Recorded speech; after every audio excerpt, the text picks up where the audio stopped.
At kamusta ang muli sa lahat ng ating mga subscribers, ka-followers, repa-peeps, ka-vapers at sa mga bago nating katambayan at kukayan. Dito lang yan sa ating YouTube channel, Vape. And our new video content sa ating simpleng tambayan, Infinix Smart 5A.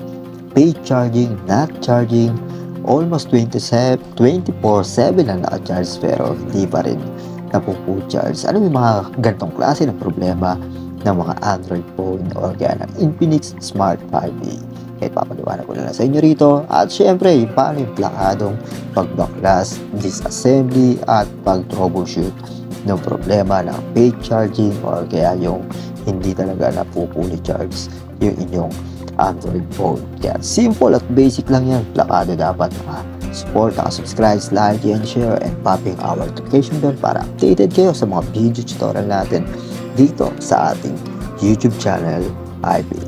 And now, our first step ng ating video tutorial, simple at basic lang din naman kung paano i-disassembly yung inyong Infinix Smart 5A.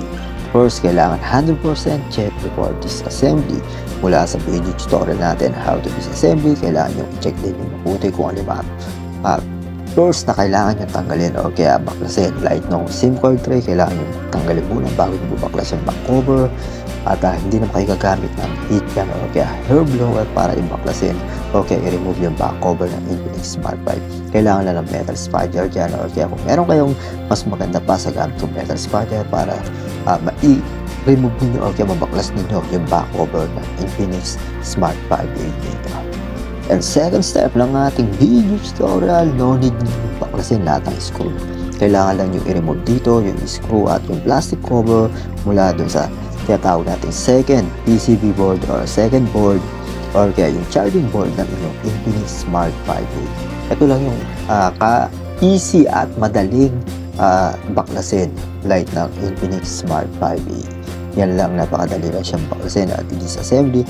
Pero yung ating rules and regulation, it's not my own decision. Follow your own decision and follow your own risk. And now our last step, yung pinali ng ating video tutorial, yung full solution natin dito at yung ginawa ko 100% tested replacement ng new charging micro USB port or charging pin yung ginawa ko. Kaya kailangan lang ninyong pumili ng panibagong charging pin. Mura lang din naman yan.